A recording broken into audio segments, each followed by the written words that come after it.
உங்கள் துக்கம் சந்தோஷமாய் மாறும். இயேசு கிறிஸ்துவின் அன்பு இன்று உங்களை சுத்தமாக்க போகிறது.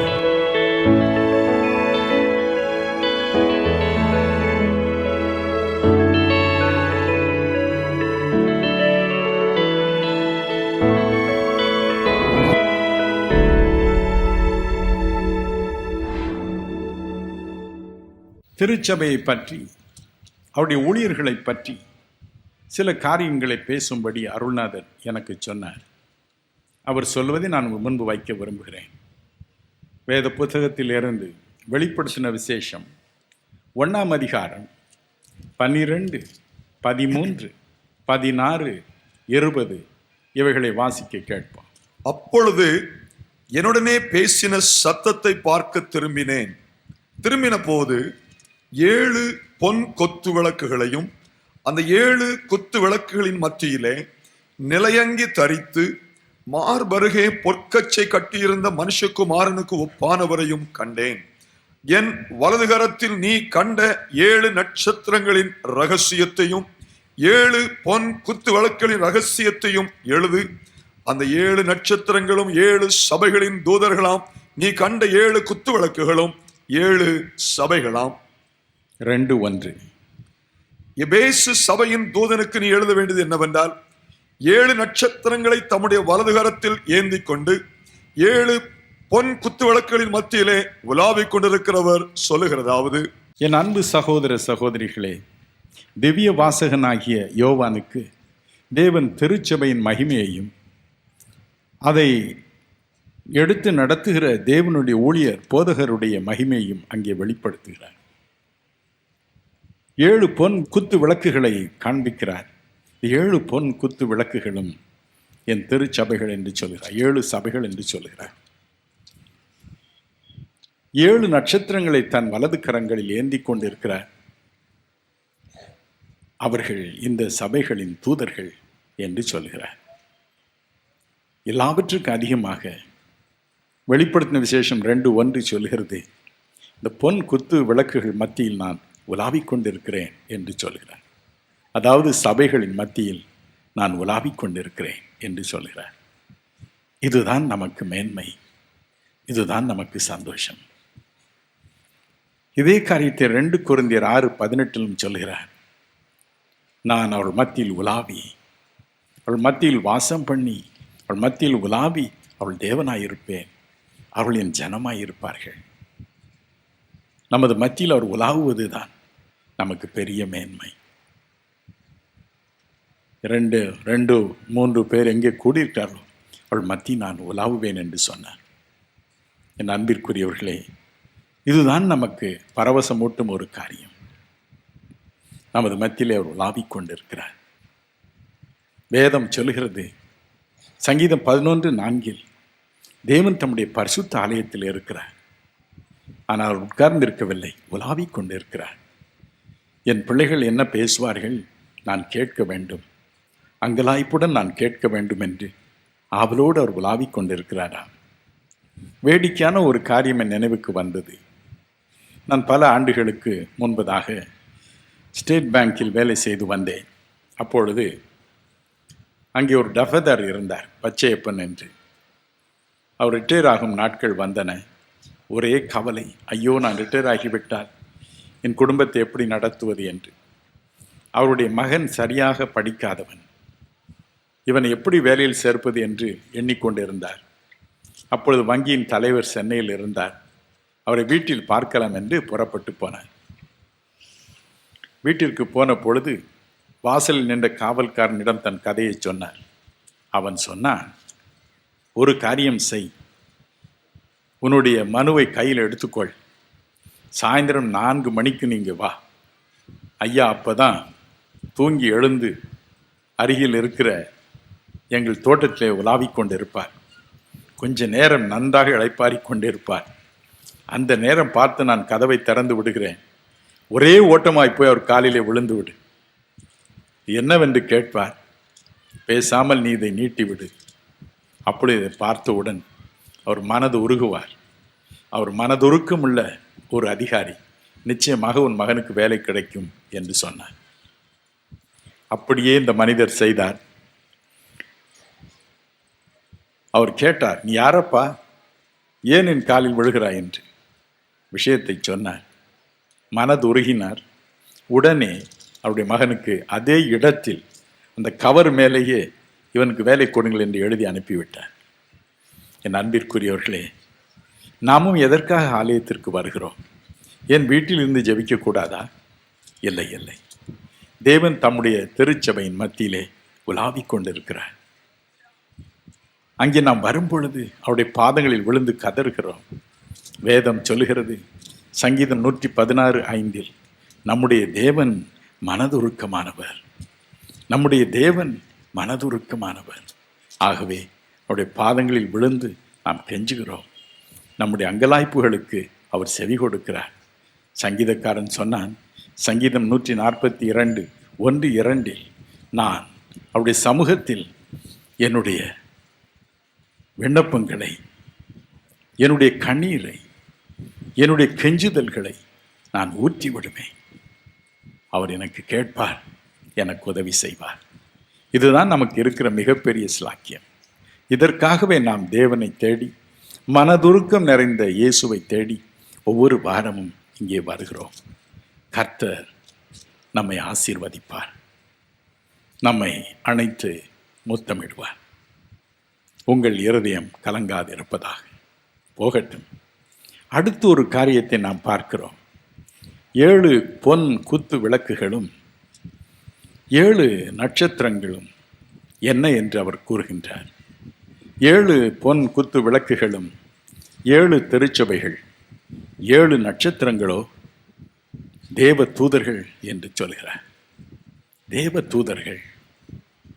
இதை குறித்து நாம் சற்று விளக்கமாய் பார்க்கும் பொழுது, என் அன்பிற்குரியவர்களே, ஒவ்வொரு சபைக்கும் ஒரு தேவ தூதன் இருக்கிறான் என்று நாம் பார்க்கிறோம். எதற்காக இந்த தேவ தூதன்? வேதம் சொல்லுகிறது, மத்தேயு 18:10, இவர்களுக்குரிய தேவ தூதர்கள் எப்பொழுதும் என் பிதாவின் சமூகத்தை தரிசிக்கிறார்கள் என்று இயேசு சொல்கிறார். வேதம் சொல்லுகிறது, திருச்சபையின் மக்களை தேவன் தம்முடைய பிள்ளைகளாகவே பாவிக்கிறார் என்று. வேதம் சொல்லுகிறது 2 கொரிந்தியர் 6:18, நான் உங்கள் பிதாவாய் இருப்பேன், நீங்கள் எனக்கு பிள்ளைகளாய் இருப்பீர்கள். எபிரேயர் 2:13 நம்மை பார்த்து இவர்கள் என் பிள்ளைகள் என்று சொல்ல அவர் வெட்கப்படுவதில்லை என்று வேதம் சொல்கிறது. நம்மை பிள்ளைகள் என்று சொல்கிறார். ஏசாயா 8:18 வேதம் சொல்கிறது, இந்த நானும் என் பிள்ளைகளும் இஸ்ரவேலின் அடையாளங்களாகவும் அற்புதங்களாகவும் இருக்கிறோம் என்று. சிறு பிள்ளைகளுக்கென்று தேவன் தேவ தூதர்களை வைத்திருக்கிறாராம். அதுபோல திருச்சபையின் மக்களை தன்னுடைய பிள்ளைகள் என்று அழைக்கிறார். அவருடைய காரியங்களை கவனிப்பதற்காக கணக்கற்ற தேவ தூதர்கள் நியமிக்கப்பட்டிருக்கிறார்கள். ஒவ்வொரு திருச்சபையின் காரியங்களையும் மேலே கொண்டு போய் சொல்ல தேவன் ஒரு தேவ தூதனை வைத்திருக்கிறாராம். இந்த தேவ தூதன் ஒவ்வொரு திருச்சபையின் காரியங்களை, அவருடைய அங்கலாய்ப்புகளை, வேதனைகளை, கஷ்டங்களை, அவள் செலுத்தும் துதி ஸ்தோத்திரங்களை, விண்ணப்பங்களை எடுத்துக்கொண்டு மேலே போய் தரிசிப்பது வழக்கமா? என் அன்பிற்குரியவர்களே, நம் அருள்நாதர் இயேசு இந்த உலகில் இருந்த பொழுது என்ன சொன்னார்? யோவான் 1:51, இது முதற்கொண்டு தேவகுமாரனிடத்திலிருந்து தேவ தூதர்கள் பரலோகத்திற்கு ஏறுவதையும் இறங்குவதையும் நீங்கள் காண்பீர்கள். பரலோகத்தில் தேவாதி தேவன் ஆட்டுக்குட்டியானவர் பெற்றிருக்கிற அந்த சிங்காசனத்திற்கு முன்பதாக வெளிப்படுத்தின விசேஷம் 5:11 சொல்லுகிறது போல 1000-10,000 தேவ தூதர்கள் கூடி நிற்கிறார்கள், அவரை போற்றுகிறார்கள். சில சமயங்களில் நான் அதிகமாக ஜெபத்தில் ஆழ்ந்திருக்கும் பொழுது அநேக காரியங்களை எனக்கு விளக்கி காண்பிப்பதற்காக அருள்நாதர் மோட்சத்திற்கு கூட்டிக் கொண்டு போவார். வேதம் சொல்லுகிறது, வெளிப்படுத்தின விசேஷம் 4:1 ஜெபித்து கொண்டிருந்த யோவானின் காதில் ஒரு சப்தம் விழுந்தது, நீ இங்கே ஏறி வா. அதுபோல அருள்நாதரும் கூப்பிடுவார்.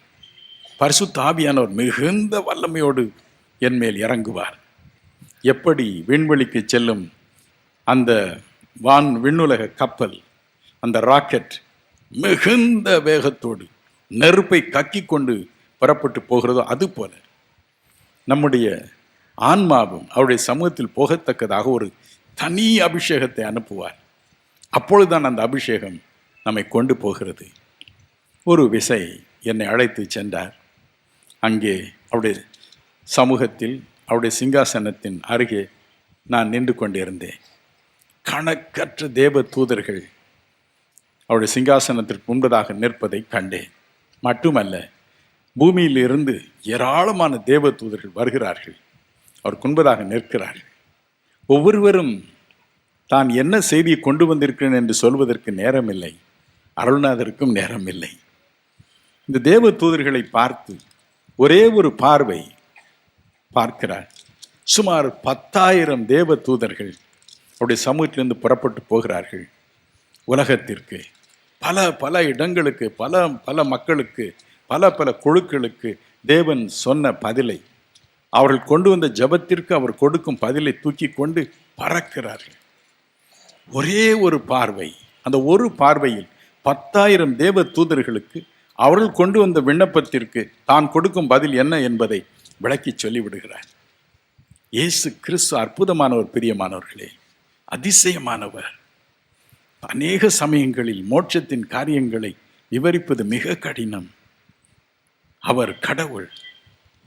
ஒரே ஒரு பார்வை 10,000 தேவ தூதர்களுக்கு அவள் என்ன சொல்ல வேண்டும் என்று சொல்லி அனுப்புகிறார். அவள் பறந்து போகிறார்கள். அடுத்த ஒரு பார்வை இன்னும் ஒரு 10,000, அடுத்த ஒரு பார்வை இன்னும் 10,000 அனுப்பி கொண்டே இருக்கிறார். சில சமயங்களில் அந்த இடத்திலிருந்து பார்க்கும் பொழுது ஆங்காங்கே மிகப்பெரிய ஒளி தோன்றுவதை பார்க்கலாம். கணக்கற்ற தேவனுடைய பிள்ளைகள் திருச்சபையாக சேர்ந்து கூச்சலிட்டு கதறும் பொழுது ஒரு ஒளி அங்கே பிரகாசிக்கிறது. அந்த ஒளியை அவர் பார்க்கிறார். அவருடைய சிங்காசனத்தில் இருந்து வேறொரு ஒளி புறப்பட்டு செல்கிறது. அந்த ஒளியும் அந்த மக்கள் கூப்பிடும் இடத்தில் எழும்பும் ஒளியும் சேரும் பொழுது அங்கே இயேசு தோன்றினது போல உணர்கிறோம். நாம் அனைவரும் இயேசுவே வந்தது போல உணர்கிறோம். பரிசுத்த ஆவியானுடைய பிரசன்னத்தை உணர்கிறோம், பரவசம் அடைகிறோம். நீங்கள் பாக்கியம் பெற்றவர்கள். காரணம், ஒவ்வொரு உங்களுடைய தேவனுக்கு ஆராதனை செய்யும் உங்களுடைய ஆராதனை ஒவ்வொன்றிலும் பரிசுத்த ஆவியானவர் மூலமாக இறைவனின் பிரசன்னத்தை நீங்கள் அனுபவிக்கிறீர்கள். பிரியமானவர்களே, எத்தனை பாக்கியம்! உங்கள் ஜெப வேண்டுகோள்களை அவர் மேலே கொண்டு போகிறான். தேவ தூதன் மேலே கொண்டு போகிறான். ஒரே ஒரு பார்வை, ஒவ்வொரு ஜெபத்திற்கும் பதில். என்ன ஆனந்தமான ஒரு வாழ்க்கை! எனவே தான் இயேசு சொன்னார், ஒவ்வொரு சபைக்கும் ஒரு நட்சத்திரம் உண்டு, அந்த நட்சத்திரம் தேவ தூதன் என்று. நாம் எவ்வளவு பாக்கியம் பெற்றவர்கள் பாருங்கள். வீட்டிலிருந்து நாம் ஜெபிப்பதினால் இந்த பாக்கியத்தை பெற முடியுமா? எனவே தான் நாம் ஆலயத்திற்கு வருகிறோம். அங்கே பிரத்யேகமான தேவதூதன் நம் அனைவரும் சேர்ந்து விண்ணப்பம் செய்யும் பொழுது, கதறும் பொழுது, தேவனுக்கு நன்றி செலுத்தும் பொழுது அதை கொண்டு போகிறான். ஒவ்வொன்றும் அவருடைய சமூகத்திற்கு போய்கொண்டே இருக்கிறது. கோடா கொடி தூதர்கள், கோடா கொடி தூதர்கள் சபை கூடி நடனமாடி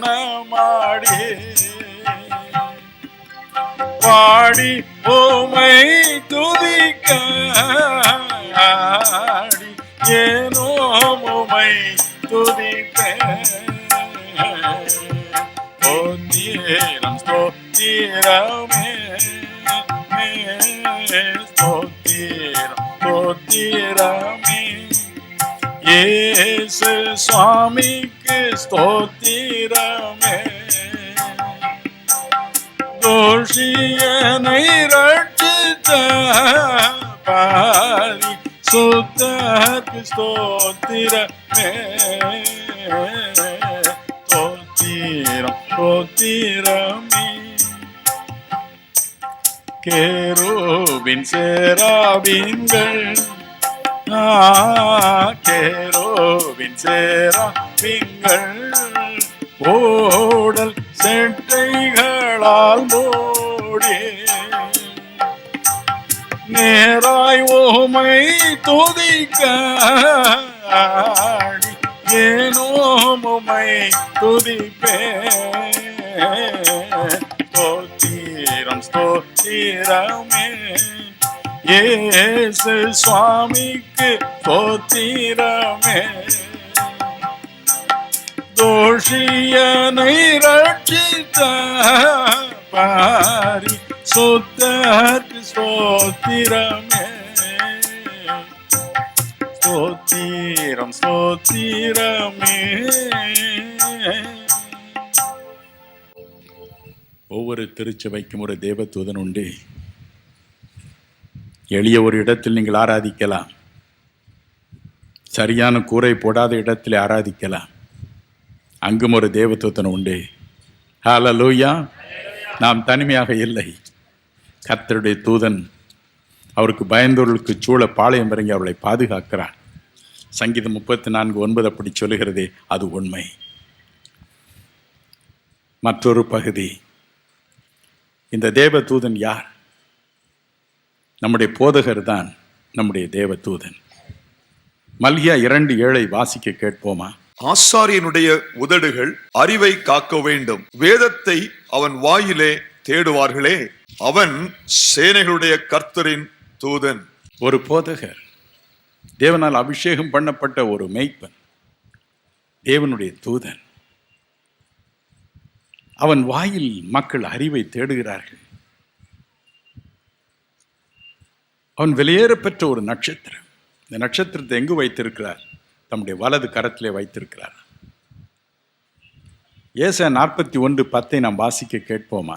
நீ பயப்படாதே, நான் உன்னுடனே இருக்கிறேன். திகையாதே, நான் உன் தேவன். நான் உன்னை பலப்படுத்தி உனக்கு சகாயம் பண்ணுவேன். என் நீதியின் வலது கரத்தினால் உன்னை தாங்குவேன். என் நீதியின் வலது கரத்தினால் உன்னை தாங்குவேன். காரணம், நீ என் வலது கரத்தில் இருக்கிறாய் என்று ஊழியக்காரனை பார்த்து இயேசு சொல்கிறார். ஆம், தேவன் என்று அவர்கள் கொடுக்கும் ஒரு வார்த்தை அதுதான். அவர்கள் தேவனுடைய தூதர்கள், தேவனால் அபிஷேகம் பண்ணப்பட்ட தேவ தூதர்கள், தேவனால் தெரிந்து கொள்ளப்பட்ட தேவ தூதர்கள்.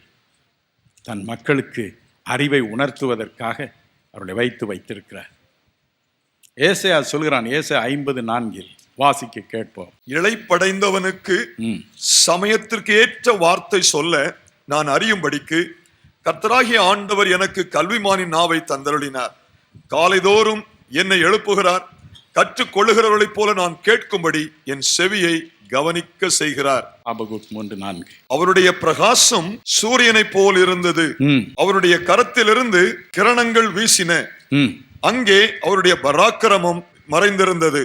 பராக்கிரமம் மறைந்திருக்கும் வலது கரத்தில் ஒரு திருச்சபையின் போதகரை தேவன் வைத்திருக்கிறார். அவர்களை காலைதோறும் எழுப்புகிறார்.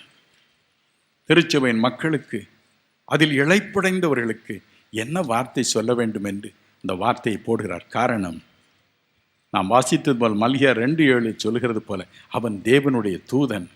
அவன் வாயில் அறிவை தேடுவார்கள். ஜனங்கள் அறிவை தேடுவார்கள். என் அன்பிற்குரியவர்களே, 21/5/86 அன்று என் அன்பு மகள் ஏஞ்சல் கொடிய விபத்தில் இறந்து போனாள். எங்கள் உள்ளத்தில் எழுந்த பெரிய கேள்வி, ஏன் ஏன் ஏன் இந்த பாடு? இயேசு கிறிஸ்துவுக்காக இரவும் பகலும் நேரத்தை செலவழித்து உணவு அருந்தியும் அருந்தாமலும் வாழ்கிறோம். எவ்வளவு தியாகம் செய்து வாழ்கிறோம். ஒரு நாளைக்கு 4 மணி நேரம் தானே தூங்குகிறோம். ஏன் இப்படி இந்த பாடு என்ற கேள்வி எழுந்தது. அநேக தேவனுடைய பிள்ளைகள் உள்ளத்திலும் இதே கேள்வி. அநேக தேவனுடைய ஊழியர்கள் எங்களை பரிகசித்து கடிதம் எழுதினார்கள். இதோடு நீ தொலைந்தாய், உனக்கு நன்றாக வேண்டும். சிலர் சொன்னார்கள், அவனுடைய வாழ்க்கையில் ரகசிய பாவம் இருந்து, ஆகவே கர்த்தர் எடுத்துக்கொண்டார். ஒரு கிறிஸ்தவ பத்திரிகை எழுதியது, சகோதரன் தினகரனே திட்டமிட்டு தன்னுடைய மகளை விமான நிலையத்திற்கு அழைத்து செல்வது போல அழைத்து சென்று கொன்று போட்டார் என்று. ஒரு கிறிஸ்தவ பத்திரிகை, பெரிய பிரசங்கியார், இன்னைக்கு இருக்கிறார் அவர், பெரிய எழுப்புதல் பிரசங்கியார். எனக்கு ஒரு கோபமும் இல்லை, ஆனால் மனவேதனை. இதை வாசிக்க வாசிக்க இன்னும் ஒரு கேள்வி, ஏன், வை? ஒரு வாரம் கடந்தது. எங்கள் மகளுடைய உடலை ஆஸ்பத்திரியில் இருந்து எடுத்துக்கொண்டு வந்தார்கள். ஐயோ, அவள் அருகே உட்கார்ந்து நானும் என் மனைவியும் குடும்பத்தின் கதறி அழுதோம். கணக்கற்ற தேவனுடைய பிள்ளைகள் வந்து கதறி அழுதார்கள். அடக்க ஆராதனை வந்தது. அப்பொழுது உயிரோடு இருந்த pastor G Sundaram, Chennai apostolic Christian assembly, அவர்கள் வந்தார்கள். என்ன பேச போகிறார் என்று யாவரும் ஆவலோடு காத்திருந்தார்கள். அவர் என்ன எடுத்தார் தெரியுமா? வாசிக்க கேட்போம். யோபு 33:13. அவர் தம்முடைய செயல்கள் எல்லாவற்றையும் குறித்து காரணம் சொல்லவில்லை என்று நீர் அவரோடே ஏன் வழக்காடுகிறீர்? இன்னும் ஒரு தடவை வாசிங்க. அவர் தம்முடைய செயல்கள் எல்லாவற்றையும் குறித்து காரணம் சொல்லவில்லை என்று நீர் அவரோடே ஏன் வழக்காடுகிறீர்? யோபுவுக்கு அவனுடைய நண்பன் சொல்கிறார், தேவன் தாம் செய்யும் காரியங்கள் ஒவ்வொன்றிற்கும் விளக்கம் தரமாட்டார். நீர் சொல்கிறீர், ஏன் எனக்கு இப்படி நடந்ததென்று அவரிடம் விளக்கம் கேட்கிறீர். அவர் விளக்கம் தரமாட்டார். வந்திருந்த எல்லாரையும், குறிப்பாக எங்களையும் அதிரச் செய்தது. அதை விளக்கி சொல்லிக்கொண்டே போனார். கடைசியில் அவர் சொன்னார், ஆகவே நாம் ஒருபோதும் ஆண்டவரை நோக்கி இந்த செய்கைக்கு நீர் விளக்கம் தர வேண்டும் என்று நாம் கேட்கப் போவதில்லை. மாறாக இதற்கும் அவருக்கு அல்லேலூயா சொல்வோம், எல்லாரும் அவரை ஸ்தோத்தரிப்போம், எல்லாரும் கரங்களை உயர்த்தி அல்லேலூயா சொல்லுங்கள் என்று சொன்னார். எல்லாரும் கரங்களை உயர்த்தினார்கள். என் மனைவியும் தன்னை அறியாமல் கரங்களை உயர்த்தி அல்லேலூயா என்று சொன்னாள். அவளையும் அறியாமல் அவளுடைய பாரம் இறங்கியது. இதற்குத்தான் போதகர்கள் அவசியம். இதற்குதான் தேவ தூதன் அவசியம். தேவ தூதனுடைய வாயில் அறிவை தேடுவார்களே. இளைப்படைந்தவனுக்கு ஏற்ற சமயத்தில் ஏற்ற வார்த்தையை சொல்வதற்காகவே தேவன் ஒரு தேவ தூதனாக ஒரு போதகரை ஒவ்வொரு திருச்சபைக்கும் நியமித்து வைக்கிறார். அபிஷேகம் பெற்ற போதகர், ஆவியினால் நிறைந்த போதகர், தேவனோடு நடக்கும் போதகர், பரிசுத்த ஆவியினால் நிறைந்து ஒவ்வொரு நாள் காலையிலும் தேவனோடு முகமுகமாய் பேசும் போதகர், அவரோடு கூட பற்பல பாஷைகளில் இரவும் பகலும் சம்பாஷிக்கும் ஒரு போதகர், தேவன் வேறொரு மொழியில் பேசும் வார்த்தைகளை கேட்கும் திறன் படைத்த ஒரு போதகர், அவருடைய வாயில் ஏற்ற வேளையில் சொல்லும் வார்த்தையை, இளைப்படைந்தவனுக்கு சொல்லும் வார்த்தையை கொடுத்து தேவன் அனுப்புகிறார். அவன் தேவ தூதனை போல இருக்கிறான்.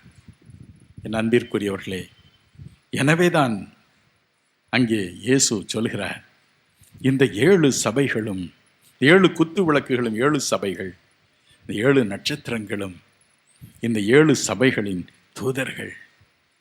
நாம் எவ்வளவு பாக்கியம் பெற்றவர்கள். பரிசுத்த ஆவியினால் நிறைந்து தேவனோடு அனுதினமும் சம்பாஷித்து அவரோடு நடக்கிற ஒரு மனிதனை, தேவ மனிதனை போதகர்களாக கொண்ட நீங்கள் எவ்வளவு பாக்கியவான்கள். கவலைப்படாதிருங்கள். ஏற்ற சமயத்தில் ஆராதனையிலோ அல்லது ஆராதனைக்கு புறம்பேயோ அவள் சொல்லும் வார்த்தை உள்ளத்தை தேற்றுகிறது. மட்டுமல்ல, இன்னும் ஒரு காரியத்தை இந்த தேவதூதன் செய்ய வேண்டுமா? அதைத்தான் நாம் சங்கீதம் 134:1 வாசிக்கிறோம். வாசிக்க கேட்போமா? இதோ ராக்காலங்களில் கர்த்தருடைய ஆலயத்தில் நிற்கும் கர்த்தரின் ஊழியக்காரரே, நீங்கள் எல்லாரும் கர்த்தரை ஸ்தோத்திரியுங்கள். ராக்காலங்களில் கர்த்தருடைய சமூகத்தில் நிற்கும் கர்த்தருடைய ஊழியர்களே, ராக்காலங்களில். இது எதை காண்பிக்கிறது? வேதம் சொல்லுகிறது, லேவியராகமம் 24:2-4 இந்த வசனங்களில், யாத்திராகமம் 27:20 என்ற பகுதியில் 2 வசனங்கள் ஒரே காரியத்தை சொல்லுகிறது. அது என்ன சொல்லுகிறது? தேவனுடைய சமூகத்தில், ஆசரிப்பு கூடாரத்தில் குத்து விளக்கு எப்பொழுதும் எரிந்து கொண்டே இருக்க வேண்டும். குத்து விளக்கு என்பது தேவனுடைய திருச்சபை. அது எரிந்து கொண்டே இருக்க வேண்டும். அதில் ராக்காலமே வரக்கூடாது. ஆனால் பாருங்கள், ஏலியின் காலத்திலேயே இந்த பழக்கத்தை அவர்கள் கைவிட்டு விட்டார்கள். 1 சாமுவேல் 3:3 வாசிக்க கேட்போமா? 1 சாமுவேல் 3:3. தேவனுடைய பெட்டி இருக்கிற கர்த்தருடைய ஆலயத்தில் தேவனுடைய விளக்கு அணைந்து போகும் முன்னே சாமுவேலும் படுத்துக் கொண்டிருந்தான். அப்பொழுதே அவர்கள் அதை பற்றி கவலைப்படவில்லை. தேவன் சொன்னார், இந்த விளக்கு மட்டும் அணைந்தே போகக்கூடாது, எரிந்து கொண்டே இருக்க வேண்டும். ஆனால் ஏலியின் காலத்திலேயே பின்மாற்றம். அது குறிப்பிட்ட நேரம் எரியும், பிறகு அணைந்து போகும். பிரதான ஆசிரியனும் தூங்குவான், கூட இருக்கிறவர்களும் தூங்குவார்கள். ஆகவேதான் அவர் சொன்னார், ராக்காலங்களில் என்னுடைய சமூகத்தில் நிற்கிற என்னுடைய ஊழியர்களை ஆவலோடு அவர் எதிர்பார்க்கிறார். ராக்காலங்களில் எந்த நேரமும் திருச்சபை பிரகாசித்து எரிந்து கொண்டே இருக்க வேண்டும் என்று இரவும் பகலும் அதை பாதுகாக்கிற உண்மையான ஊழியர்களை அவர் தன் தேவ தூதன் என்று அழைக்கிறார். என் அன்பிற்குரியவர்களே, எப்பொழுதும் அவருடைய உள்ளம் திருச்சபை குறித்து ஒரு பாரத்தினால் வாடுகிறது. எபிரேயர் 13ஆம் அதிகாரம் 17ஆம் வசனத்தை பாருங்கள். அது என்ன சொல்கிறது? ஒரு போதகனுடைய ஊழியம் எப்படிப்பட்ட ஊழியம் என்று, எவ்வளவு மேன்மையான ஊழியம் என்று சொல்கிறது. வாசிக்க கேட்போமா? உங்கள் ஆத்துமாக்களுக்காக உத்தரவாதம் பண்ணுகிறவர்களாய் விழித்திருக்கிறவர்களானபடியினால் அவர்கள் துக்கத்தோட அல்ல சந்தோஷத்தோட அதை செய்யும்படி அவர்களுக்கு கீழ்ப்படிந்து அடங்குங்கள். அவர்கள் துக்கத்தோட அப்படி செய்தால் அது உங்களுக்கு பிரயோஜனமாயிருக்க மாட்டாது. உங்களை நடத்துகிற உங்கள் போதகர்கள் உங்கள் ஆத்துமாக்களுக்காக உத்தரவாதம் பண்ணுகிறார்கள். அவள் ஆண்டவரிடம் சொல்கிறார்கள், ஆண்டவரே, இந்த மேரி என்னுடைய சபையை சேர்ந்தவள், இந்த அலெக்சாண்டர் என்னுடைய சபையை சேர்ந்தவர், இவருடைய ஆத்துமாக்களுக்காக நான் உத்தரவாதம் பண்ணுகிறேன். இவர்களை மோட்சத்தில் கொண்டு வந்து சேர்க்கும் வரைக்கும் என்னுடைய பொறுப்பு, அது வரைக்கும் நான் விடவே மாட்டேன் ஆண்டவரே என்று உத்தரவாதம் பண்ணுகிறார்களாம். ஆகவே தான் தேவ தூதனுக்கு அல்லது திருச்சபையின் போதகருக்கு உறக்கம் என்பதில்லை. ஏதோ கஷ்டப்பட்டு உழைத்ததினால் அயர்ந்து தூங்குவது தானே தவிர 9 மணி ஆயிட்டா படுக்க போகலாம் என்பது அந்த பழக்கமே கிடையாது. காலங்களில் தேவனுடைய சபைக்கு முன்பதாக நிற்கிறார்கள். அந்த சபையின் முன்பதாக நின்று கதறுகிறார்கள். 1990ஆவது ஆண்டு ஜனவரி மாதம் 2ஆம் தேதி வழக்கம் போல இந்த அறையில் நான் ஜெபம் செய்து கொண்டிருந்தேன். சுமார் 2 மணி நேரம் எப்பொழுதும் காலையில் ஆண்டவரோடு உட்கார்ந்திருப்பேன். 2 மணி நேரம் கழிந்தது, நான் வெளியே வரவில்லை. எனவே என் மனைவி சற்று சந்தேகத்தோடு உள்ளே வந்து எட்டி பார்த்தாள். என்னுடைய கட்டிலில் இருந்து கீழே விழுந்து கிடந்தேன்.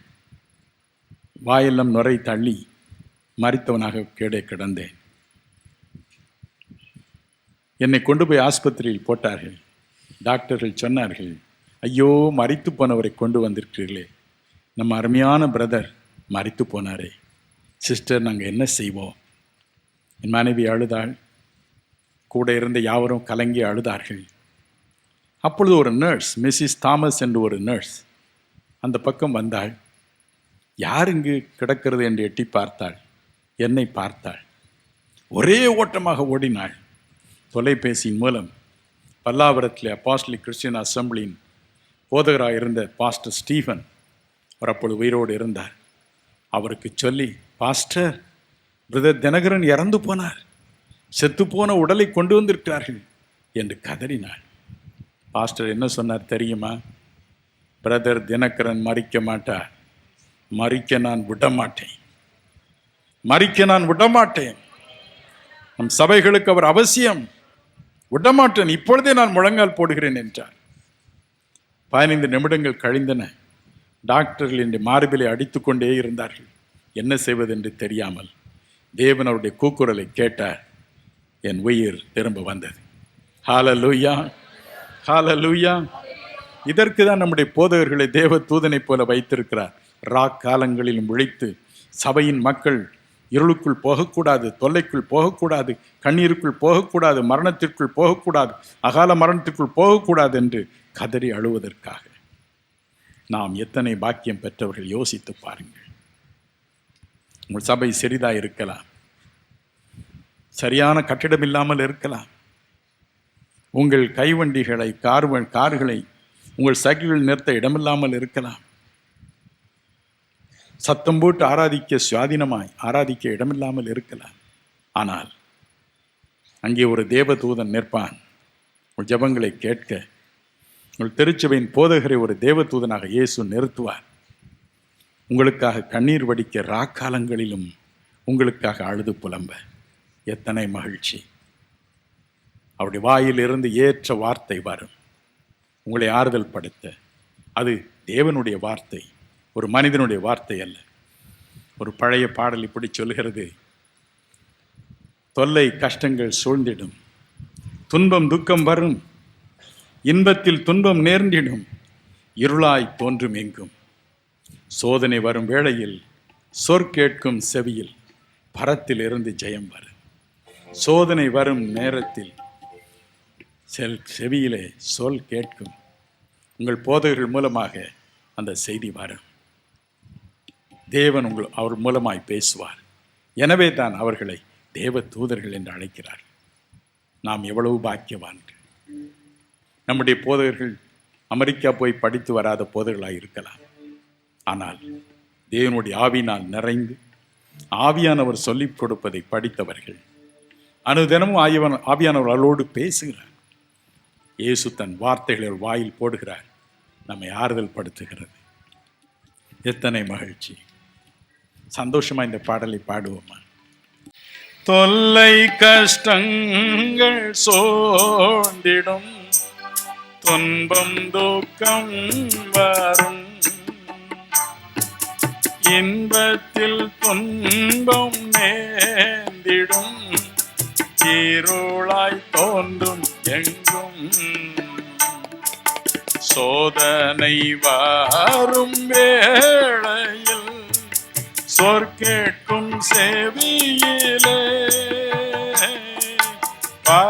பரத்திலிருந்து ஜெயம் வரும். பரன் உன்னை காக்க வல்லோ. பரத்திலிருந்து ஜெயம் வரும். பரன் என்னை காக்க வல்லோ.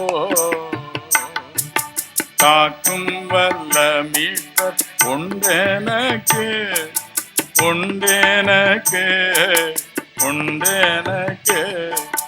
காக்கும் வல்ல மீட்பர் உண்டெனக்கு. காத்திடுவார் என்றுமே, காத்திடுவார் என்றுமே. என்ன வந்தாலும் நம்புவேன் என் நேசமீட்பரை. யார் கைவிட்டாலும் பின் செல்வேன் எனது இயேசுவை.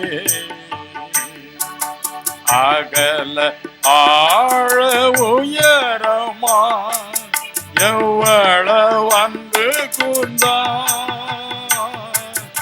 என்ன துன்பங்கள் வந்தாலும் அவர் என்னை கைவிட மாட்டார். என்ன துன்பங்கள் வந்தாலும் அவர் என்னை கைவிட மாட்டார். காக்கும் வல்ல மீட்பர் உண்டெனக்கு, உண்டெனக்கு, உண்டெனக்கு.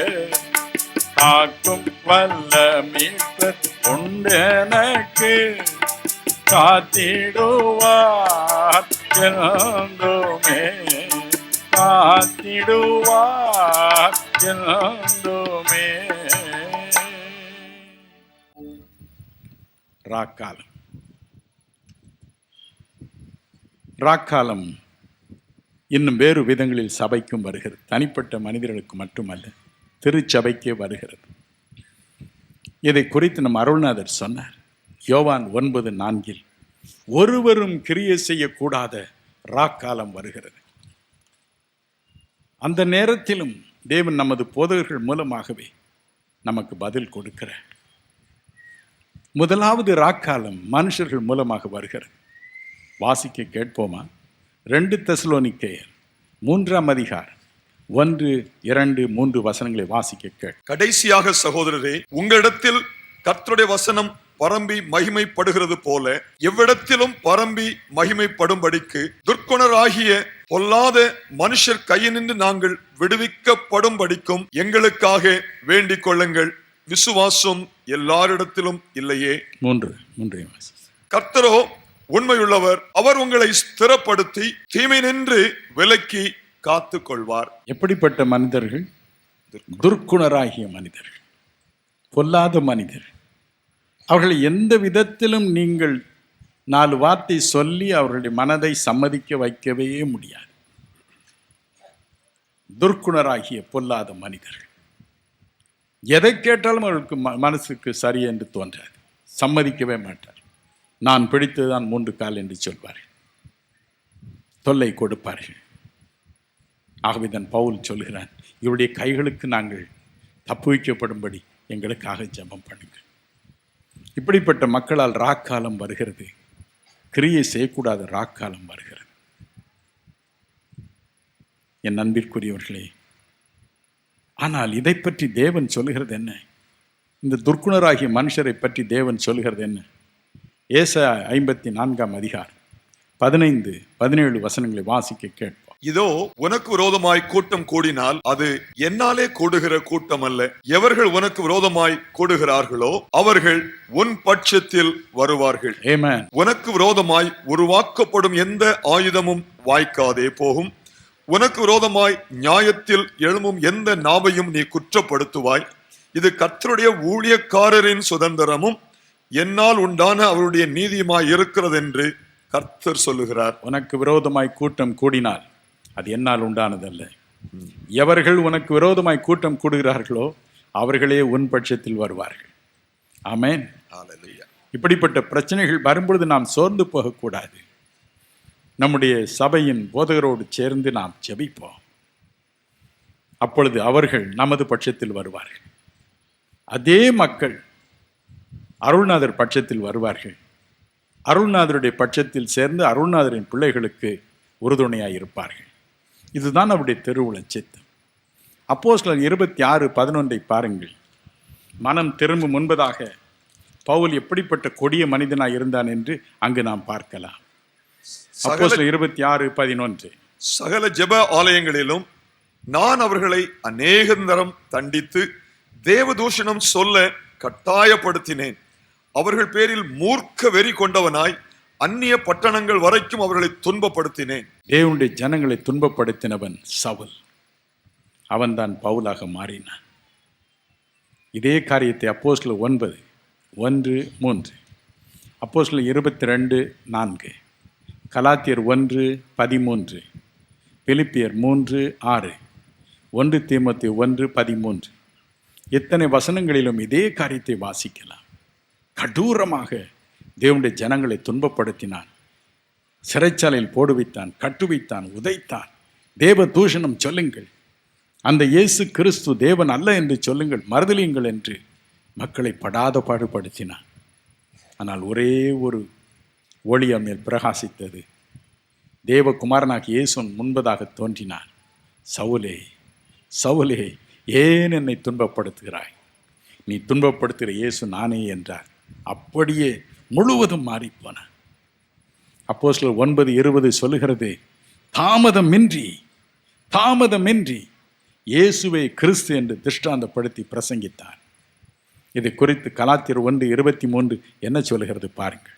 கலாத்தியர் 1:23, முன்னே நம்மை துன்பப்படுத்தினவனே தான் அழிக்க தேடின விசுவாசத்தை இப்பொழுது பிரசங்கிக்கிறான் என்பதை மாத்திரம். முன்பு தான் அழிக்க தேடின விசுவாசத்தை இப்பொழுது பிரசங்கிக்கிறான் என்று பவுலை பற்றி ஜனங்கள் கேள்விப்பட்டார். ஒரே ஒரு தொடுதல் ராக்கால மனுஷர்கள் மூலமாக வரும் பொழுது, தேவ தூதனாகிய நம்முடைய போதகர் அவர்களுக்காய் ஜெபிக்கும் பொழுது, அவளோடு நாம் இணைந்து கதரும் பொழுது இயேசு கிறிஸ்து தலையிடுகிறார். அதே மக்களை நமது பட்சத்தில் வரும்படி செய்கிறார். மைசூர் பட்டணத்தில் தொட்டண்ணா என்ற ஒரு பெரிய மந்திரவாதி உண்டு. ஒரு நாள் தெருவில் சில தேவனுடைய ஊழியர்கள் அருள்நாதரை பற்றி பிரசங்கித்து கொண்டிருந்தார். அவனுக்கு கோபம் வந்தது. அவனோடு கூட வந்திருந்த எல்லாரும் தங்கள் பாக்கெட்டில் வைத்திருந்த நல்ல பாம்பை தூக்கி அவள் மீது வீசினார்கள். பாம்பு என்றதும் ஓடிவிட்டார். ஆனால் போதகர் ஒன்று செய்தார். அவன் மீது கோபப்படவில்லை. அவனுக்காக திருச்சபையாக சேர்ந்து கண்ணீரோடு பிரார்த்தனை செய்த ஆரம்பித்தார்கள்.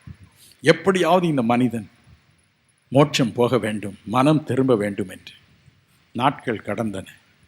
இந்த தொண்டண்ணா என்ற மந்திரவாதியிடம் வாலிபன் ஒருவன் வந்தான். ஐயா, எங்கள் தெருவிலே எலிசபெத் என்ற ஒரு பெண் இருக்கிறாள், மிக அழகானவள். அவள் என் பின்னால் வரும்படிக்கு நீங்கள் மந்திரத்தினால் உதவி செய்ய வேண்டும் என்று கேட்டுக்கொண்டார். 500 ரூபாய் பணம் கொடுத்தான். தொண்டண்ணா அன்று இரவு ஜெபம் செய்ய உட்கார்ந்தார். அவர் ஒரு மந்திரத்தை சொல்வாரா, 100 தடவை அந்த மந்திரத்தை சொல்லி முடித்தவுடன் 101வது தடவை அந்த மந்திரத்தை சொல்லும் பொழுது அவருடைய கையில் உள்ள எலுமிச்சம்பழம் சுற்ற ஆரம்பிக்குமா. சுற்றும் பொழுது யாருக்காக, யாரை குறித்து அவர் மந்திரம் பண்ணுகிறாரோ அந்த பெண்ணினுடைய மனம் அப்படியே மயங்கும். நேரே போவார், நீ வா என்பார். அவள் அப்படியே அவரை பின்தொடர்ந்து வருவாள். தனக்கு பணம் கொடுத்த மனிதனிடம் ஒப்படைத்து போய்விடுவார். இது அவருடைய தொழில். அவர் அன்று இரவு உட்கார்ந்தார். நல்ல நிலவு, எலுமிச்சம்பழத்தை வைத்து மந்திரத்தை உச்சரித்தார். எலிசபெத்தின் பெயரை சொல்லி 1, 2, 3 என்று சொன்னார். 100 ஆனது. அடுத்த மந்திரம் சொன்னவுடன் இப்பொழுது இந்த எலுமிச்சம்பழம் சுழலும், அவருடைய மனமும் இப்பொழுது மாறும் என்று 101 என்று சொன்னார். அந்த அறையில் ஒரு பிரகாசம் தோன்றியது. அங்கே மந்திரம் கொண்டு வரும் பிரகாசம் அல்ல, பிசாசு கொண்டு வரும் சக்தி அல்ல, பேரொளி தோன்றியது. அதில் இயேசு கிறிஸ்து தோன்றினார். இயேசு சொன்னார், தொடனா எலிசபெத் என்னுடைய மகள், எலிசபெத் என்னுடைய மகள், உன் மந்திரம் ஒன்றும் பலிக்காது. மாறாக உன்னை நான் எனக்கு இன்று சிறை கைதியாக பிடித்துக் கொள்கிறேன், நீ என்னை பின்பற்றி வா என்றார். தொடனாக்கு ஒன்றும் விளங்கவில்லை. நீர் யார்? நான் இயேசு கிறிஸ்து. அதே தொடனா இன்று இயேசு கிறிஸ்துவின் அடியானாக கணக்கற்ற மனிதர்களுக்கு ஆறுதலும் தேர்தலுமாக உலகமெல்லாம் சுற்றி வருகிறார். எத்தனை பெரிய ஆண்டவர் நமக்கு! ஹல்லேலூயா, ஹல்லேலூயா. உனக்கு விரோதமாய் கூட்டம் கூடினான், அது என்னால் உண்டானதல்ல. எவர்கள் உனக்கு விரோதமாய் கூட்டம் கூடுகிறார்களோ அவர்களே உன் பட்சத்தில் வருவார்கள், அவர்களே உன் பட்சத்தில் வருவார்கள். ஹல்லேலூயா. பட்சத்தில் வராமல் போனால் அழிந்தே போவார்கள். 2 1 தான். பட்சத்தில் வராமல் போனால் அழிந்தே போவார்கள். ஒவ்வொரு நாளும் எனக்கு ஆயிரக்கணக்கான கடிதங்கள் வருகின்றன. அதில் சில கடிதங்கள் மன்னிப்பு கேட்டு கேட்டு வரும்.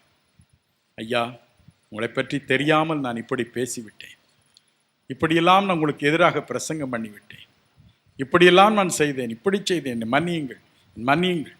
என் குடும்பமே சபிக்கப்பட்டு போனது, என் ஊழியமே சபிக்கப்பட்டு போயிற்று, எனக்கு ஒரு சந்தோஷம் இல்லை ஐயா, மன்னித்தேன் என்று ஒரு கடிதம் எழுதுங்கள் என்று அவள் எழுதுகிறார்கள்.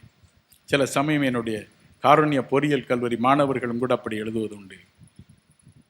தவறாக என்னை பேசுவார்கள். நான் கண்ணீரோடு ஜெபம் செய்வேன், ஆண்டவரே இவர்களுக்கு மன்னியும். நான் மன்னித்தேன் என்று கடிதம் எழுதுவேன். ஆனால் சில சமயங்களில் ஆண்டவர் சொல்வார், இல்லை இல்லை, அவன் என் மனதை அதிகமாய் வேதனைப்படுத்தி விட்டான், உன்னை பற்றி தாறுமாறாய் பேசிவிட்டான், அது அநேக ரட்சிப்புக்கு வருவதற்கு இடையூறாக தீர்ந்தது, நான் மன்னிப்பதில்லை. ஐயோ, அவருடைய நிலை பரிதாபம். கடனுக்கு மேல் கடன், கோர்ட்டு கேஸின் மேல் கோர்ட்டு கேஸ், சாவு மேல் சாவு. பிள்ளைகள் வாழ்க்கைப்படுவார்கள், விவாகரத்து பெற்று வீடு வந்து சேர்வார்கள். பிள்ளைகளை கட்டி கொடுப்பார்கள், குழந்தைகள் பிறக்காது.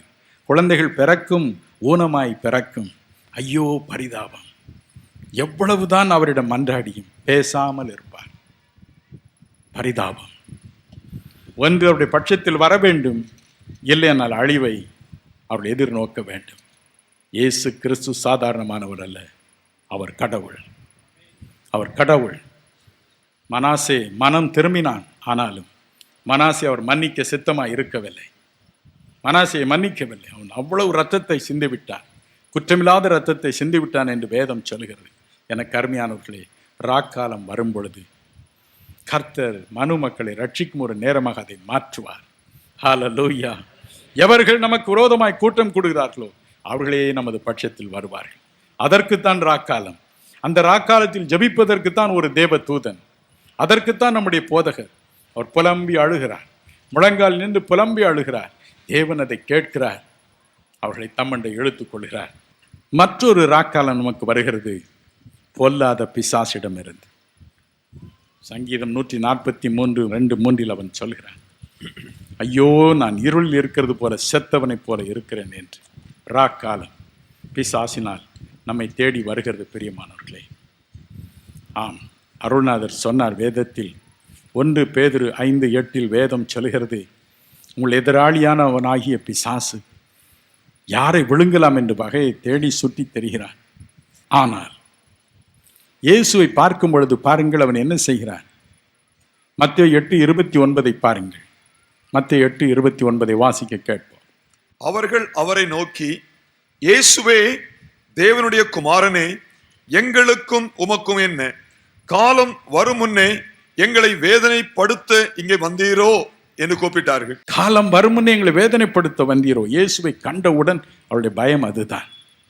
ஐயோ, இயேசு வந்து விட்டால் அடுத்து நமக்கு நியாய தீர்ப்பு, அக்னியில் தூக்கி போட்டு விடுவார். ஒரே பயம். ஆகவே தான் திருச்சபையின் மீது அவர்களுக்கு கோபம். நம் மீது கோபம் வருவதற்கு காரணம் என்ன தெரியுமா? நன்றாய் கவனிங்கள். இப்பொழுது 1 கொரிந்தியர் 11:26 வாசிக்க கேட்போம். 1 கொரிந்தியர் 11:26. ஆகையால் நீங்கள் இந்த அப்பத்தை புசித்து இந்த பாத்திரத்தில் பானம் பண்ணும் பொழுதெல்லாம் கர்த்தர் வருமளவும் அவருடைய மரணத்தை தெரிவிக்கிறீர்கள். ஹல்லேலூயா. ராப்போஜன ஆராதனை நடக்கிறது. போதகர் அப்பத்தை பிட்கிறார். உனக்காய் பிட்கப்பட்ட இயேசுவின் சரீரம். திராட்சை ரசத்தை கொடுக்கிறார். உனக்காய் சிந்தப்பட்ட இயேசு கிறிஸ்துவின் திரு ரத்தம். நடுங்கி நாம் அதை உட்கொள்கிறோம், அவருடைய சிலுவை பாடுகளை நினைத்து. ஆனால் அது எதை காட்டுகிறதா? இன்று நான் அவருடைய மரணத்தை தியானிக்கிறேன், ஆனால் என் இயேசு உயிரோடு இருக்கிறார், அவர் திரும்ப வரப்போகிறார்.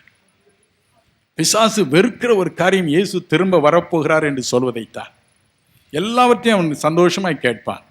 இயேசு ரட்சிக்கிறார், குட், வெரி குட். இயேசு சுகமாக்குறார், வெரி குட், ஃபைன். ஆனால் இயேசு திரும்ப வரப்போகிறார் என்று சொன்னவுடன் நடுங்குகிறார். நீங்கள் ஒவ்வொரு வாரம் அதையே செய்கிறீர்கள். சில சபைகளில் மாதம் ஒரு தடவை, சில சபைகளில் 2 வாரத்திற்கு ஒரு தடவை என்று இயேசு கிறிஸ்துவின் மரணத்தை நினைவு கூறுகிறோம். உண்மையான பயத்தோடு, நடுக்கத்தோடு.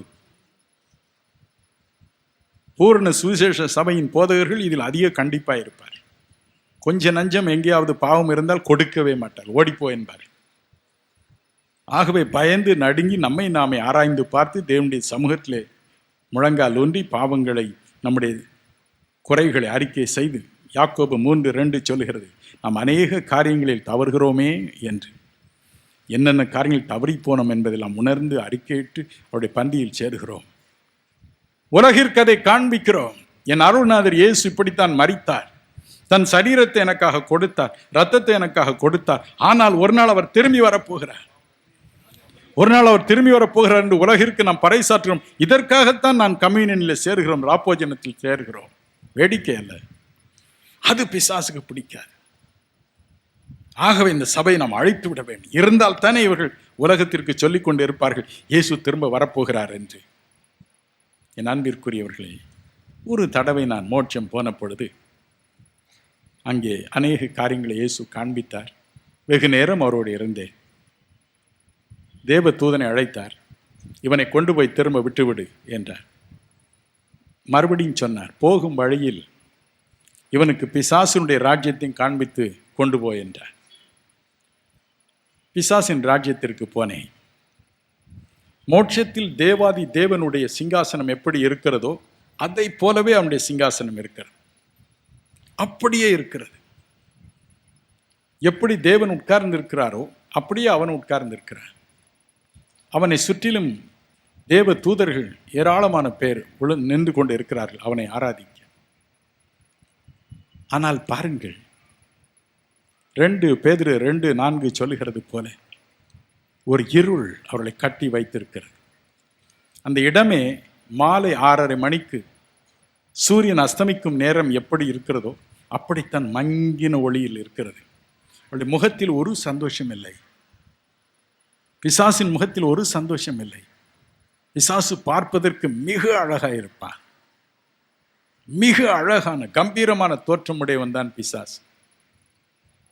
இதை நாம் மறந்துவிடக்கூடாது. நீங்கள் எசேக்கியேல் 28:14 முதல் 17 வரை வாசித்து பார்த்தால் நீங்கள் அறிந்து கொள்ளலாம் அவன் எவ்வளவு அழகுள்ளவன். ஏசாயா 14:12-17 அதைத்தான் சொல்கிறது. பூரண அழகுள்ளவன். ஆனால் அவன் முகத்தில் ஒரு வேதனை, முகத்தில் ஒரு சஞ்சலம். இன்னும் உள்ளே கொண்டு போனான். கணக்கற்ற தீய ஆவிகள் அங்கே இருக்கின்றன. அவைகளை வெவ்வேறு பகுதிகளாக பிரித்து வைத்திருக்கிறார்கள். மந்திரம் செய்வதற்கு ஒரு டிபார்ட்மெண்ட், பொய் சொல்லும் ஆவிகள் இருக்கும் ஒரு டிபார்ட்மெண்ட், வியாதிகளை கொண்டு வந்து போட ஒரு டிபார்ட்மெண்ட், விதமாய் இருக்கிறது. குறிப்பாக வியாதிகளை கொண்டு வந்து போடும் அந்த பிசாசுகள் இருக்கும் இடத்திற்கு ஒரு தலைவன் இருக்கிறான். அவனை பார்த்தாலே நெஞ்சு பட என்று அடிக்கிறது. அவ்வளவு குரூரமான முகத்தை உடையவன், தோற்றம் உடையவன், பார்க்கவே பயங்கரமாக இருக்கிறது. என்ன யோசித்துக் கொண்டிருக்கிறாள்? எப்படி இன்னும் கூடுதல் நோயை போடலாம், எப்படி உலக மக்களின் கூடுதலாக வாட்டி வதைக்கலாம். பேசிக்கொண்டே நான் போகலாம், இரவு வந்துவிடும். இந்த காரியங்கள் மிக ஆழமானவைகள், ஆனால் சத்தியமானவைகள். அப்பொழுது என்னை கூட்டிக் கொண்டு போன அந்த தேவதூதன் ஒரு காரியத்தை சொன்னான். இப்பொழுது ஒரு வேடிக்கையை பார் என்றான். தேவனுடைய வல்லமையினால் நாங்கள் அவர்களை பார்க்க முடியும், ஆனால் அவர்கள் எங்களை பார்க்க முடியாது. ஒரே ஒரு வார்த்தை சொன்னான், இயேசு இயேசு 2 தடவை சொன்னான். அவ்வளவுதான். அத்தனை லட்சக்கணக்கான பிசாசுகளும் ஒரே ஒரு கேள்வியை கேட்டன. ஆங்கிலத்தில் இந்த சொற்களின் காதில் விழுந்தன. Has he come? Has he come? Has he come? அவர் வந்து விட்டாரா? அவர் வந்து விட்டாரா? எங்கே ஒரே பரபரப்பு, எல்லார் முகத்திலும் ஒரு பீதி. தேவதூதன் சொன்னான், இனிமேல் நாம் இங்கே இருப்பது அவசியமில்லை, போகலாம் என்றான். என் வீட்டில் கொண்டு வந்து என்னை விட்டு போய்விட்டான். பிசாசுகள் நடுங்குகின்றன. ஹல்லேலூயா. என் நாமத்தினால் நீங்கள் பிசாசுகளை துரத்துவீர்கள். ராக்காலம் வரலாம், பொல்லாத பிசாசு ராக்காலத்து மேல் ராக்காலத்தை கொண்டு வந்து போடலாம். ஆனால் இயேசு கிறிஸ்துவின் நாமத்தை உச்சரிக்கும் பொழுது அவன் நடுங்குகிறான். காரணம் என்ன? ஐயோ, அவர் வந்து விட்டாரா, காலத்திற்கு முன்னே என்னை நரகத்திற்கு அனுப்பி விடுவாரோ என்று புலம்புகிறான். எனவே தான் அவன் சபையை கண்டு பல்லை கடிக்கிறான். ஒவ்வொரு வாரமுமா இப்படி இவர்கள் உலகத்தை கலக்க வேண்டும், ஒவ்வொரு வாரமுமா இப்படி தேவகுமாரனுடைய மரணத்தை தியானித்து உலகத்திற்கெல்லாம் அவர் வரப்போகிறார் என்று சொல்ல வேண்டும். இவளை நான் அழிக்க வேண்டும், இந்த கும்பலையை நான் அழிக்க வேண்டும். ரா காலத்தை கொண்டு வருகிறான். ஆனால் அருள்நாதர் இயேசு என்ன சொன்னார்? யோவான் 16:33 சொன்னார், உலகத்தில் உங்களுக்கு உபத்திரம் உண்டு, ராக்காலம் உண்டு, ஆனாலும் திடன் கொள்ளுங்கள், நான் உலகத்தை ஜெயித்தேன், நான் உலகத்தை ஜெயித்தேன். ஹல்லேலூயா. ஒரு நாளும் இந்த ராக்காலம் தங்கி இருக்க போவதில்லை. ராக்காலம் எப்படி வருகிறதோ அப்படி அது திரும்பி போகும், அவ்வளவுதான். கடைசியாக ஒரு காரியத்தை சொல்லி நான் முடிக்கிறேன். சங்கீதம் 134:3 இதை வாசித்து நான் முடிக்கிறேன். வானத்தையும் பூமியையும் உண்டாக்கின கர்த்தர் சீயோனிலிருந்து உன்னை ஆசீர்வதிப்பாராக. ஹல்லேலூயா. வானத்தை பூமியை உண்டாக்கின கர்த்தரிடத்திலிருந்து எனக்கு ஒத்தாசை வரும் என்று சங்கீதம் 121:2 சொல்கிறது. நம்முடைய போதகர்கள் நம்மை ஆசீர்வதிக்கும் பொழுது ஒரு வினோதமான காரியம் நடக்கிறது, அது தெரியுமா? 2 நாளாகமம் 30:27 வாசிக்க கேட்போம். லேவியரான ஆசாரியர்கள் எழுந்து நின்று ஜனத்தை ஆசீர்வதித்தார்கள். அவருடைய சத்தம் கேட்கப்பட்டு அவருடைய விண்ணப்பம் அவருடைய பரிசுத்த வாசஸ்தலமாகிய பரலோகத்தில் வந்து எட்டினது. லேவியரான ஆசாரியர்கள், நம்முடைய போதகர்கள் ஜெபிக்கும் பொழுது அவருடைய கூக்குரல் பரலோகத்தில் கேட்கிறதா? இங்கே இந்த திலகர் மைதானத்திலே ஜெபிக்கிறார், பரலோகத்திலே அது கேட்கப்படுகிறது. தேவாதி தேவனுடைய திரு சமூகத்திற்கு அவருடைய விண்ணப்பம் வருகிறது. என்னை போன்ற மனிதர்கள் அல்லது பக்திமான்கள் செய்யும் ஜெபத்தை இயேசு தள்ளி போடலாம். ஆனால் உங்கள் திருச்சபையின் போதகர் உங்களுக்காக மனது உருகி, ஆண்டவரே என் மகனை ஆசீர்வதியும், என் மகளை ஆசீர்வதியும் என்று கண்ணீரோடு ஜெபிக்கும் பொழுது அதை கேட்டே ஆக வேண்டும். தடையே இல்லை, நேரடியாக அது மோட்சம் போகிறது. ஹல்லேலூயா, ஹல்லேலூயா. கவலைப்படாதிருங்கள். எத்தனை பெரிய ஒரு பாக்கியம். உங்களுக்கு ஆசீர்வாதத்தை வானத்தையும் பூமியும் உண்டாக்கின கர்த்தரிடத்திலிருந்து, சியோனிலிருந்து, சபையிலிருந்து உங்களுக்கு ஆசீர்வாதத்தை கொடுப்பார். ஒரு காரியத்தை இயேசு எனக்கு நினைப்பூட்டினார். சரித்திரத்தில் இருக்கும் ஒரு காரியம் இது. கர்நாடகா தேசத்தில் ஹம்பி விஜயநகரம் என்று 2 நகரங்கள் உண்டு. கிருஷ்ணதேவராயர் என்ற பராக்கிரமம் நிறைந்த ஒரு அரசன் அங்கே ஆண்டு வந்தான். ஒரு நாள் இப்பொழுது அது பாழாய் கிடக்கிறது. ஒரு முயலை 2 நாய்கள், வேட்டை நாய்கள் விரட்டி கொண்டு ஓடின. முயல் பயந்து நடுங்கி போனது. அந்த ஹம்பி எல்லைக்குள் வந்து அந்த கால் பட்டது. என்ன நடந்தது என்று தெரியவில்லை. அப்படியே அது நின்றது, திரும்பி அந்த வேட்டை நாய்களை அப்படி எட்டி பார்த்தது. அந்த பார்வையும் கண்களில் இருந்த அந்த ஜுவாலையும் 2 வேட்டை நாய்கள் நடுங்க செய்தன. வேட்டை நாய் இவ்வளவு நேரம் குமரிக்கொண்டு வந்தது. இப்பொழுது அந்த முயல் அவர்களை பார்த்து சீறியது. பயந்து நடுங்கி ஓடி போனார்கள். சரித்திரத்தில் இருக்கிறது. இது என்னுடைய ஹிஸ்டரி புக்கில் நான் படித்ததை சொல்கிறேன். காரணம் என்னவா, கிருஷ்ணதேவராயர் அவ்வளவு பலசாலி. அவர் கால் வைத்த அந்த மண்ணிலே இந்த முயலினுடைய கால் பட்டதுதான் தாமதம். பாருங்கள், அதே வீரம் அதற்குள் வந்து விட்டது. ஹல்லேலூயா. ராக்காலம் வருகிறது. பாஸ்டர் சொல்கிறார், நாம் யாவரும் சபையில் ஜெபம் பண்ணுவோம் என்று. சபை வாசல் வரும் வரைக்கும் நடுங்கிக் கொண்டு வருகிறோம். உள்ளே வந்து கால் வைத்த உடன் அங்கே இயேசு உலாவிக் கொண்டு இருக்கிறார். ஹல்லேலூயா, ஹல்லேலூயா. இயேசு தம்முடைய திருச்சபையில் உலாவிக் கொண்டு இருக்கிறார். இனி நாம் பிசாசுக்கு உண்பதாக ஓடப் போவதில்லை. பிசாசு நமக்கு உண்பதாக ஓடப் போகிறான். ஹல்லேலூயா. எல்லாரும் ஆண்டவரை ஸ்தோத்தரிப்போம். எல்லாரும் நம்முடைய கண்களை மூடுவோம். பிரியமானவர்களே, எல்லாரும் நம்முடைய கண்களை மூடுவோம். ஹல்லேலூயா, ஹல்லேலூயா. காலங்களில் அவரை ஸ்தோத்தரிக்க நம்முடைய போதகர்களுக்காக ஆண்டவருக்கு நன்றி செலுத்துவோம். ஹல்லேலூயா, ஹல்லேலூயா. ஒவ்வொரு வாரம் அவருடைய பாதத்தில் வந்து விழத்தக்கதாக அவர் கொடுத்த குத்து விளக்குக்காக நன்றி செலுத்துவோம். என்றும் எரிந்து கொண்டிருக்க குத்து விளக்குக்காய் நன்றி செலுத்துவோம். திருச்சபைக்காய் நன்றி செலுத்துவோம். ஹல்லேலூயா. பயத்தை போக்கும் கிறிஸ்துவின் பிரசன்னம் இருக்கும் இந்த சபைக்காய் நன்றி செலுத்துவோம். எல்லாரும் வாயை திறந்து நன்றி செலுத்துவோம்.